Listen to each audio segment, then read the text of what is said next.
Hello everyone, welcome to your favorite channel, Teaching and Learning Together. Today we are going to discuss Work and Energy, Class 9, Science, question answers of the Beck exercise, question number 7 onward. So let's get started. Our first question is, what are the various energy transformations that occur when you ride a bicycle? जब cycle चलाने के दौरान क्या क्या energy changes आते हैं? तो देखिए, when you ride a cycle, so what happened? The chemical energy stored in your body, right? And that chemical energy get changed into muscular energy, and muscular energy change into mechanical energy. देखिए क्या हो रहा है, एक easy language में समझते हैं इसको कि क्या होता है। साइकिल हम चलाते हैं तो हमारी बॉडी में, तुम्हें पता है, ग्लूकोज होता है जो हमें किससे मिलता है, जो हम खाना खाते हैं उससे मिलता है ना ग्लूकोज। अब ये जो फूड है वो ग्लूकोज में कन्वर्ट होकर के हमारी बॉडी में स्टोर हो जाता है, और जब हमें कभी भी एनर्जी की रिक्वायरमेंट होगी तो ये हमें मदद कर देता है। जब हम साइकिल चलाएंगे तो उस टाइम पे भी तो हमें एनर्जी चाहिए ना, तो ये ग्लूकोज हमारी मसल्स की हेल्प करेगा। और मसल्स कौन सी? पैर वाली मसल्स ना, जिससे हम साइकिल चला रहे हैं। और that muscles will ride the bicycle. तो देखिए, जो हम साइकिल चला रहे हैं वो एक मैकेनिकल चेंज है। मैकेनिकल चेंज का क्या होता है? जिसमें कोई भी बॉडी अपनी पोजीशन चेंज करे या फिर मूवमेंट करे। सो बेसिकली देखिए क्या हो रहा है कि chemical energy stored in our body, to chemical energy stored in our body gets converted into which type of energy? Muscular energy, क्योंकि मसल्स ने मदद करी थी ना चलाने में हमें साइकिल, इसलिए। And that muscular energy get converted into mechanical energy. Okay, got it. चलिए नेक्स्ट क्वेश्चन पे। Next question is, does the transfer of energy take place when you push a huge rock with all your might and fail to move it? Where is the energy you spend going? तो देखिए, energy जो हमने directly consume की है वो किसमें convert हो गई होगी? वर्क डन में। क्योंकि काम करने के लिए देखिए एनर्जी तो चाहिए ही हमें। सपोज एक बड़ा सा रॉक है ये, इस रॉक को हम कॉन्टिन्यूअसली पुश कर रहे हैं, क्या ये रॉक अपनी जगह से हिलेगा? You will say no, it will not move. But मैं कहूंगी तुम फिर टायर्ड क्यों फील कर रहे हो? Why are you feeling tired? तो देखिए, दो केसेस हैं इसमें। पहली बात तो हम ये पूछेंगे कि क्या वर्क डन हुआ है, तो यू विल से कि हमें पता है वर्क डन का फॉर्मूला होता है force into displacement. Displacement is the change in the position of object, right? और यहाँ पे वो ऑब्जेक्ट क्या है? वो रॉक है। क्या उसने अपनी पोजीशन चेंज की? इट मीन्स क्या वो अपनी जगह से हिला? क्या वो मूव किया? नहीं किया। तो क्या एस जीरो नहीं हो जाएगा? हो जाएगा। तो we can put S equals to zero. Anything multiply by zero is always equals to zero. तो हम ये कह सकते हैं work done is equals to zero. But still you get feel tired, right? आप फिर भी थका हुआ महसूस करते हैं, क्योंकि जितनी भी एनर्जी थी आपने वो खर्च कर दी वर्क डन करने के लिए रॉक के ऊपर। तो एनर्जी तो कंज्यूम हुई ना, इसलिए आप थक जाते हैं और थका हुआ महसूस करते हैं। Got it. चलिए नेक्स्ट क्वेश्चन पे मूव करते हैं। हमारा नेक्स्ट क्वेश्चन है question number 9। A certain household has consume 250 units of energy during a month, तो how much energy in this joule? तो एक घर है कोई भी, नॉर्मली जैसे आपके हाउस होल्ड्स होते हैं तो आपने देखा होगा कि बिल आता है वो यूनिट्स में आता है कि आज आपने 200 यूनिट खर्च किया है आपने इस मंथ में, अगले मंथ में आपने 350, और उसके अकॉर्डिंग बिल आता है, राइट, आपके घरों में। तो सिमिलर केस यही है कि कोई भी एक हाउस होल्ड है, उसने एक महीने में 250 यूनिट्स खर्च करी है, 250 यूनिट्स कंज्यूम कर ली। अब आपको पता है 1 यूनिट बराबर होता है 1 किलोवाट आवर के, राइट? तो 250 यूनिट्स किसके बराबर हो जाएंगे? 250 किलोवाट आवर के। अब इसको कन्वर्ट करना है हमें जूल में। अब देखिए, आपको पता है, क्या पता है कि 1 किलोवाट इक्वल होता है 1000 वाट के, राइट? और 1 आवर इक्वल होता है 60 मिनट्स के और 1 मिनट बराबर होता है 60 सेकेंड्स के। तो ओवरऑल 1 घंटे में मैं ये कह सकती हूँ 360 मल्टीप्लाई 60 3600 सेकेंड। तो मैं किलोवाट की जगह 1000 रख सकती हूँ और आवर की जगह क्या रख सकती हूँ 3600। तो देखिए क्या है वैल्यू 250 किलोवाट आवर है। तो 1 किलोवाट इक्वल्स टू 1000 वाट। तो 250 मल्टीप्लाई बाय 1000 वाट और 1 आवर इक्वल्स टू 3600 सेकेंड। अब इसको देखिए मल्टीप्लाई करेंगे हम 25 को मल्टीप्लाई करिए 36 से। तो इजी कैलकुलेशन के लिए हम ये कर सकते हैं 250 को 5 इंटू 5 की फॉर्म में तोड़ लीजिए और इसको 6 इंटू 6 की फॉर्म में तोड़ लीजिए। जब आप इसको तोड़ेंगे तो आप ये कह सकते हो 6 और 5 को मल्टीप्लाई करने पे 30, 6 और 5 को मल्टीप्लाई करने में 30, राइट। अब 3 3 जा 9। अब बाकी के सारे जितने भी जीरोज हैं उनको इसमें ऐड कर लीजिए। इससे क्या होगा आपकी कैलकुलेशन इजी हो जाएगी। देखिए जीरो काउंट कीजिए अब 1 2 3 4 5 6 7 8। 9 इंटू 10 की पावर 8।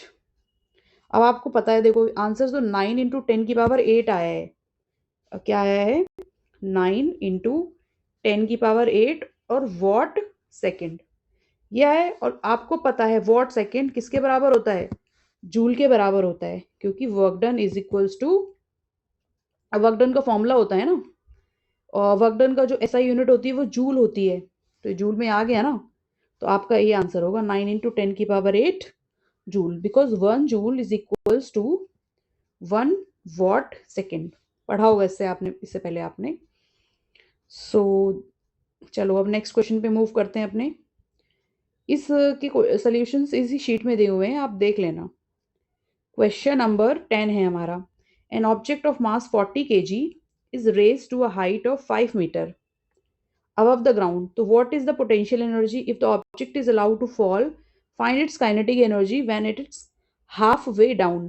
तो देखिए इसमें पोटेंशियल एनर्जी भी निकालनी है और काइनेटिक एनर्जी भी निकालनी है। तो देखिए पोटेंशियल एनर्जी निकालने का फॉर्मूला क्या होता है m into G into H. अब इसमें हाइट कितनी दे रखी थी, देखते हैं हाइट कितनी थी इस क्वेश्चन में। इस क्वेश्चन में हमारी जो हाइट गिवन थी वो थी 5 मीटर। तो यहीं सॉल्व करके देख लेते हैं ना। अभी मैंने क्या फॉर्मूला बताया m इंटू जी। तो m कितना है, m है 40 किलो,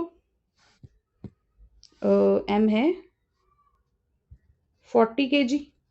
SI यूनिट में देखिए यूनिट्स को SI यूनिट में रखना कंपलसरी है, अदरवाइज आंसर्स गलत हो जाते हैं। हाइट है हमारी 5 मीटर। ओके तो फॉर्मूला लगाइए m into G into H वाला, क्योंकि ये पोटेंशियल एनर्जी का फॉर्मूला है, जानते ही हो गए आप लोग। तो 40 m हो गया, जी हो गया अपना एक्सेलरेशन ड्यू टू ग्रेविटी वाला, तो वो होता है 9.8। अगर 9.8 नहीं रखना चाहते हो तो उसकी जगह 10 रख सकते हो, जो आपकी कैलकुलेशन को ईजी कर दे। इंटू एच देखिए 40 है, मैं 9.8 नहीं रखूंगी यहाँ पे, क्यों, क्योंकि देखिए जीरो की टर्म्स में बात हो रही है, तो 10 रखने में ज़्यादा अच्छा रहेगा। तो 4 4 जा 16 और जीरो कितनी है 1 2 3। तो देखिए 3 जीरोज। तो कितना आंसर आया है देखते हैं। हमारा आंसर आया है पोटेंशियल एनर्जी ऑफ 16 इतना आया है। पोटेंशियल एनर्जी है ना, तो ऐसा यूनिट भी जूल हो जाएगी, राइट। अब वो कह रहा है जब वो आधे रास्ते में होगा तो उस टाइम पे उसकी काइनेटिक एनर्जी बताइए। ये भी क्वेश्चन में पूछा था ना। तो काइनेटिक एनर्जी का फॉर्मूला आपको पता है क्या होता है, हाफ एम वी स्क्वायर ये होता है। तो अब देखिए वो आधे रास्ते में पहुंचा है, यानी उस टाइम पे उसकी हमें वेलोसिटी नहीं पता है, तो वेलोसिटी फॉर्मूले से निकालनी पड़ेगी। V square minus U square equals to 2as।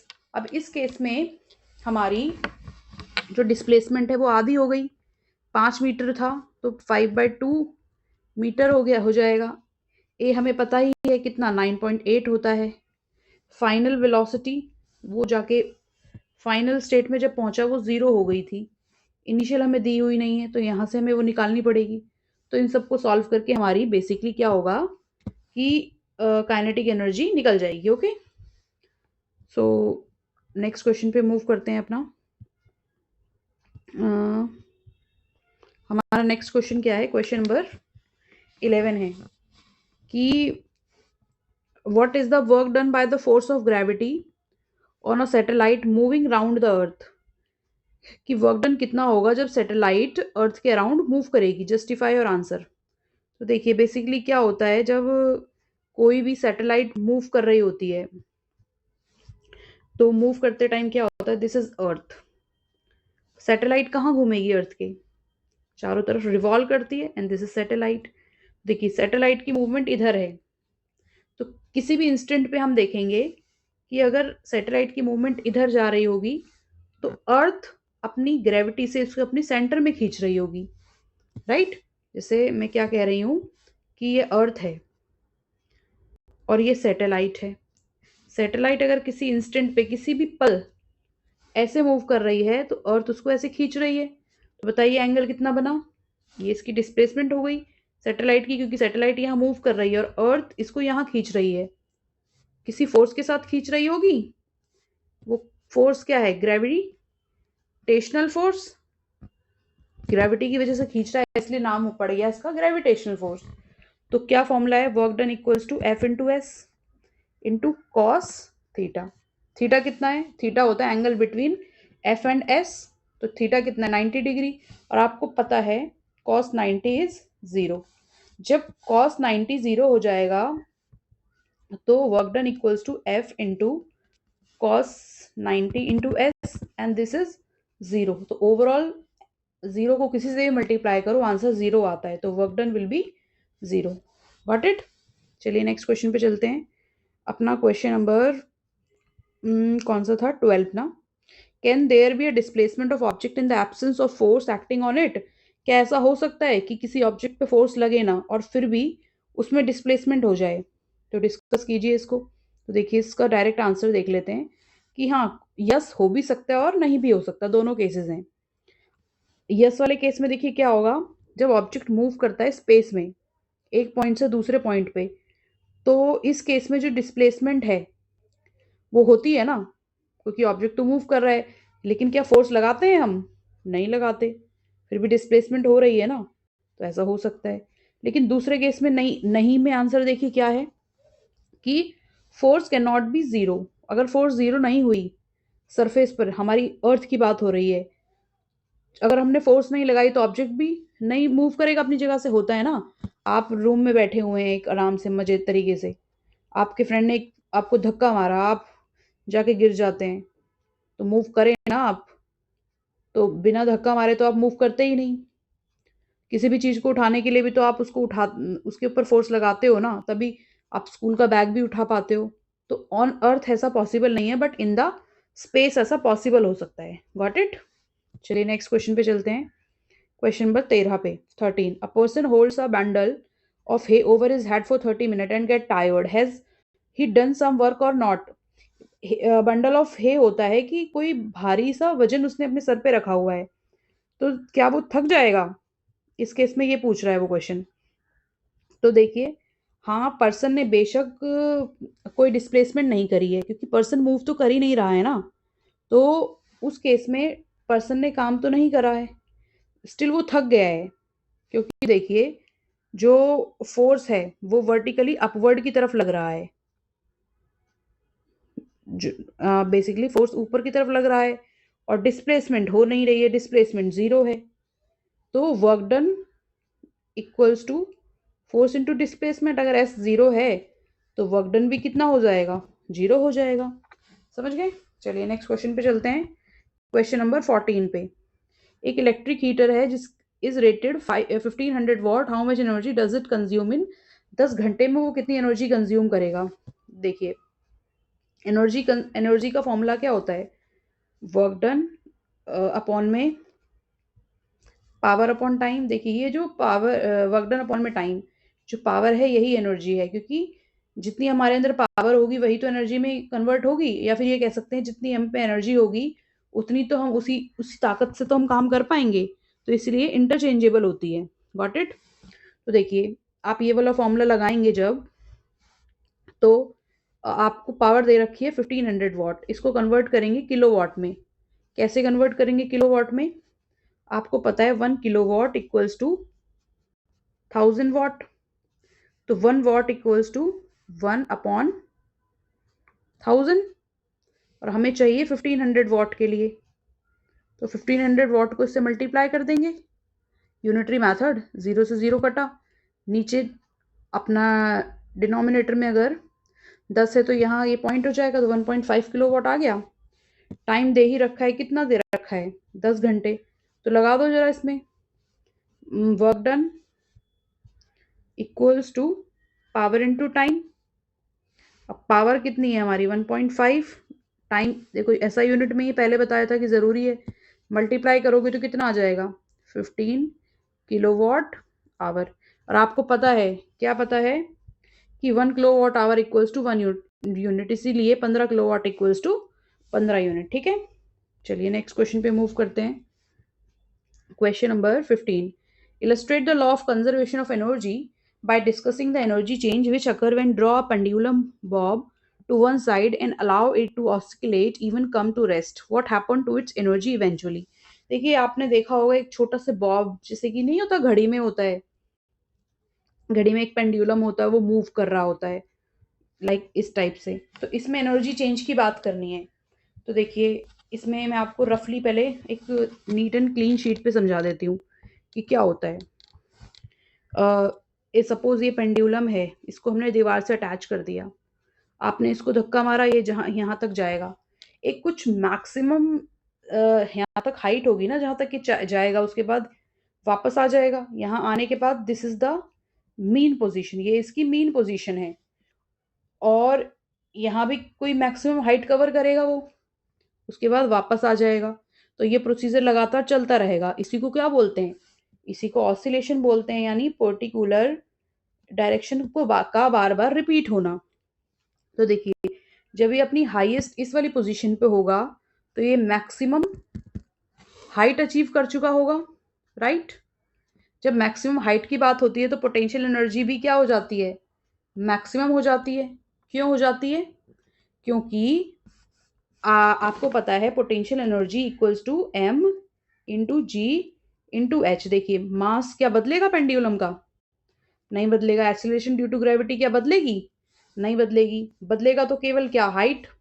तो p is directly proportional to h, मैं ये कह सकती हूँ बाकी चीजों को कांस्टेंट रख के। अगर h मैक्सिमम है तो p भी कितना हो जाएगा? मैक्सिमम हो जाएगा। इसीलिए अपनी एक्सट्रीम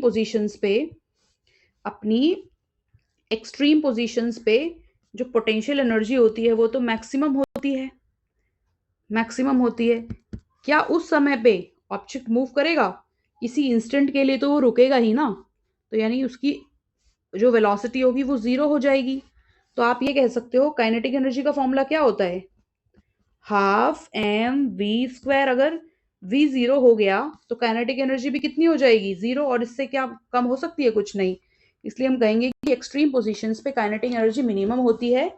अगर हम बात करें एक्सट्रीम पोजीशंस पे क्या होता है? पोटेंशियल एनर्जी मैक्स होती है, मैक्सिमम होती है, और काइनेटिक एनर्जी मिनिमम होती है, राइट। अब देखिए धीरे धीरे जब वो पेंडुलम वापस अपनी पोजीशन पे आएगा, तो देखिए क्या होगा, एक्सट्रीम से यहाँ होके जाएगा मीन पोजीशन पे। मीन पोजीशन पे क्या होगा? उसकी वेलोसिटी मैक्सिमम होगी, और वेलोसिटी मैक्सिमम होगी तो हाफ एम वी स्क्वायर। तो काइनेटिक एनर्जी भी क्या हो जाएगी? मैक्सिमम हो जाएगी। हाइट उसकी जीरो है, इसलिए पोटेंशियल एनर्जी जो हो जाएगी उसकी हो जाएगी zero. Got it. Extreme positions पे तो पोटेंशियल एनर्जी क्या हो गई? मैक्सिमम, और काइनेटिक एनर्जी जीरो, जबकि मीन पोजीशन पे काइनेटिक एनर्जी मैक्सिमम होती है और अपनी पोटेंशियल एनर्जी मिनिमम होती है। Got it. चलिए नेक्स्ट क्वेश्चन पे मूव करते हैं। Question number 16.